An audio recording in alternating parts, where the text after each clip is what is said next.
इस बीच बगहा से बड़ी खबर आ रही है। गंडक नदी का जलस्तर बढ़ गया है। नदी के जलस्तर में आंशिक बढ़ोतरी देखी गई है। गंडक से 1,09,000 पानी का डिस्चार्ज हुआ और बारिश के बाद ये बढ़ोतरी दर्ज की गई है।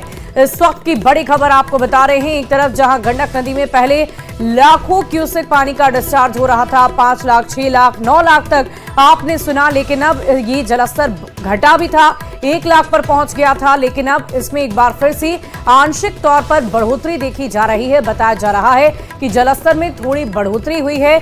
इसका कारण है बारिश का पानी। बारिश की वजह से जलस्तर में थोड़ी वृद्धि आंशिक तौर पर देखी जा रही है। 1,09,000 पानी डिस्चार्ज किया गया है।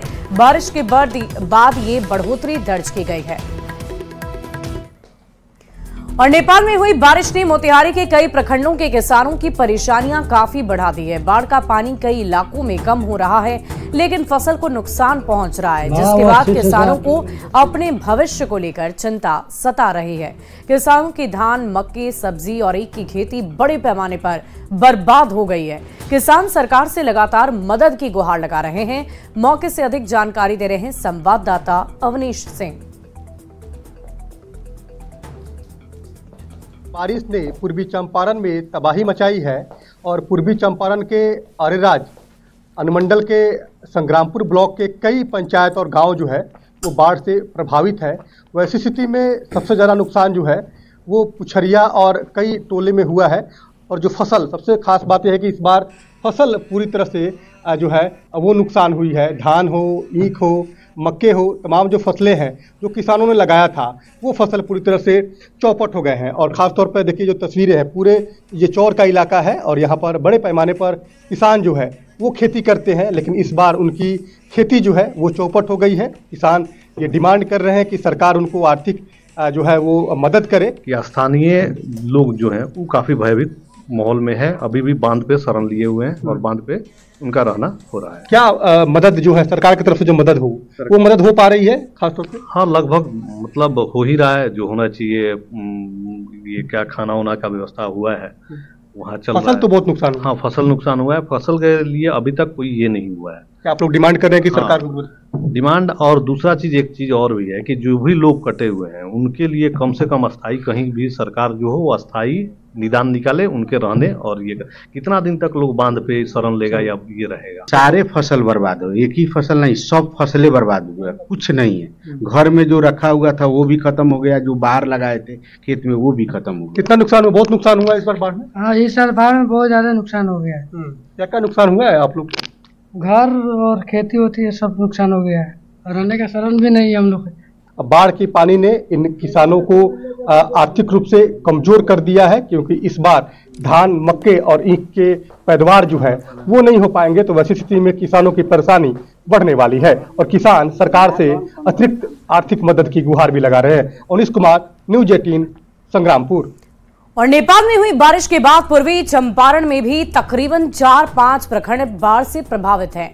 नदियों में उफान के बाद तटबंध को बचाने के लिए जल संसाधन विभाग की ओर से बोरे की भी पैकिंग कराई जा रही है, ताकि तटबंध में हो रहा कटाव को रोका जा सके। पानी कम होने से कटाव का खतरा लगातार मंडरा रहा है। वैसे स्थिति में जल संसाधन विभाग की ओर से मंगलपुर डाक बंगला में लगातार मजदूर बोरे की पैकिंग कर रहे हैं। प्रत्येक दिन 4 से 5,000 बोरे पैक किए जा रहे हैं। बाढ़ पीड़ितों के लिए जिला प्रशासन की ओर से राहत की व्यवस्था भी करवाई जा रही है। संग्रामपुर में आई बाढ़ को लेकर सूखा राशन की पैकिंग में सरकारी कर्मचारी जुटे हुए हैं। वहीं कई जगह पर राहत शिविर भी चलाए जा रहे हैं। और मुजफ्फरपुर में बाढ़ में सबसे ज्यादा औराई के हालात बिगड़ चुके हैं। औराई प्रखंड के 12 पंचायत बाढ़ से पूरी तरह डूब चुके हैं, जिसको लेकर आपदा प्रबंधन विभाग ने पीड़ितों के लिए खास व्यवस्था की है। 53 जगह पर कम्युनिटी किचन चलाए जा रहे हैं। हालांकि कई जगहों पर अब भी पानी घटने लगा है, बावजूद किचन चलाए जा रहे हैं। आपदा विभाग के एडीएम मनोज कुमार ने बताया कि व्यवस्था पूरी की गई है। सभी बाढ़ पीड़ितों को 2 वक्त भरपेट भोजन दिया जा रहा है। हालांकि कई जगह खाने को लेकर शिकायत भी आई, उसको लेकर विशेष पदाधिकारी की तैनाती की जा चुकी है। जायजा लिया है न्यूज़ 18 संवाददाता प्रियांक सौरभ ने। कम्युनिटी किचन के लिए यहाँ से सामग्री जा रही, कितनी जगह पर अभी तक चल रहा है? अभी हम लोग का औराई प्रखंड के अंतर्गत जल स्तर काफी कम हो रहा है लेकिन फिर भी 12 पंचायत प्रभावित है और उसमें हम लोग 53 कम्युनिटी किचन के लिए हम लोग यहाँ से सामग्री का वितरण कर रहे हैं। 2 टाइम हम लोग का आपदा प्रबंधन विभाग का जो स्टैंडर्ड ऑपरेटिंग प्रोसीजर है। बाढ़ से सबसे ज्यादा मुजफ्फरपुर का औराई जो प्रखंड है वो प्रभावित है। यहाँ 12 पंचायतों में बाढ़ का पानी घुस चुका है। हालांकि धीरे धीरे कई इलाकों से बाढ़ का पानी जो है वह घटने लगा है, लेकिन अभी भी आपदा प्रबंधन विभाग और बिहार सरकार के द्वारा जो है राहत सामग्री बांटी जा रही है। साथ ही साथ कम्युनिटी किचन और तमाम चीजों की व्यवस्था की गई है। इस वक्त हम जनाड़ में हैं और आई के जनाड़ में आप देखेंगे यहाँ पर एक गोडाउन बनाया गया है जहां से तमाम जो राशन की सामग्री है जो कि अलग अलग कम्युनिटी किचन चलाए जा रहे हैं उसको यहां से डिस्पैच किया जाता है। आप देखेंगे तमाम चीजें यहाँ पर व्यवस्थाएं जो है वह की गई है। पूर्ण रूप से व्यवस्था की गई है। गैस है, चावल, दाल, मसाले और तमाम जो खाने पीने की चीज होती है जो फिलहाल आपदा प्रबंधन विभाग से जो अलॉट किया गया है, जिसमें आप देखेंगे सिलेंडर भी पर्याप्त मात्रा में रख दिया गया है ताकि जितने भी कम्युनिटी किचन चलते हैं, क्योंकि बताया गया है कि सिर्फ अगर औराई की बात करें तो औराई के 12 पंचायतों में 53 जगहों पर कम्युनिटी किचन चल रहा है और इसको लेकर पूरी तैयारी यहाँ पर है और यहीं से पूरे अलग अलग कम्युनिटी किचन के जो ऑनर बनाए गए हैं उन्हें माल जो है यहाँ से दिया जाता है। और मेडिकल कैंप जो आम लोगों के लिए भी मेडिकल कैंप लगाए गए हैं। बच्चों को भी दूध की बात कही गई कि बच्चों के लिए भी दूध की व्यवस्थाएं जो है वह कराई गई है। हालांकि कई जगह से शिकायत आई थी कि भोजन की मात्रा जो है वह कम आ रही है। हालांकि इसको लेकर भी जिला प्रशासन से शिकायत की गई है और जिला प्रशासन ने इस तमाम चीजों को लेकर जांच के आदेश दे दिए हैं। मुजफ्फरपुर से न्यूज 18 के लिए प्रियांक सौरभ।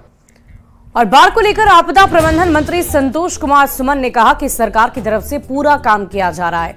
डॉक्टर्स की टीम काम कर रही है। एनडीआरएफ और एसडीआरएफ की टीम भी लगातार जुटी हुई है। लोगों को राहत देने की कोशिश की जा रही है।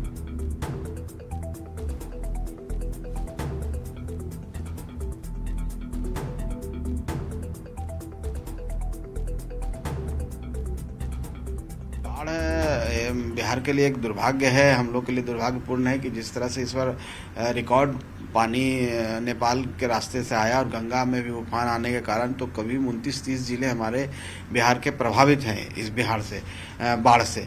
लेकिन सरकार पूरी तरह से तत्पर है, सजग है और केंद्र सरकार और राज्य सरकार दोनों मिल करके और हमारा जो आपदा विभाग है हम लोग पूरी तरह से सक्षम है। हमारे सारे अधिकारी अलग अलग लगे हुए हैं। और सीतामढ़ी से एक ऐसी तस्वीर सामने आई जो बेहद शर्मसार कर देने वाली है। बाढ़ की त्रासदी के बीच अंचलाधिकारी अपने दफ्तर में आराम फरमाते हुए दिखे, जिससे बाढ़ पीड़ित आक्रोशित हो गए। मामला बेलसंड प्रखंड का बताया जा रहा है, जहां सीओ यानी कि सर्कल ऑफिसर अनुमंडल कार्यालय में सो रहे थे। इस बीच दफ्तर पहुंचकर बाढ़ पीड़ितों ने हंगामा शुरू कर दिया। इस दौरान सर्कल ऑफिसर से लोगों ने बदसलूकी की।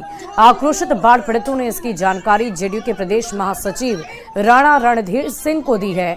लोगों ने घंटों सीओ का बंधक बनाकर वहां पर रखा। मौके पर पहुंचे जेडीयू नेता राणा रणधीर सिंह चौहान ने कहा कि अंचलाधिकारी सरकार को बदनाम करने की कोशिश कर रहे, बाढ़ पीड़ितों को उनका हक देने में आनाकानी कर रहे, जिससे लोगों में आक्रोश नजर आ रहा है।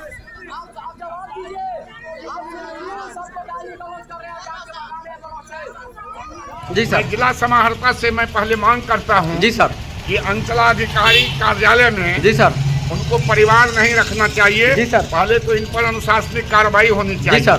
दूसरी बात जी सर कि वो अपने को जनता का सेवक नहीं कह करके बेलसंड का जिम्मेदार बोलता है और 50,000 से कम किसी से घूस नहीं मांगता है। मेरे पास वीडियो है।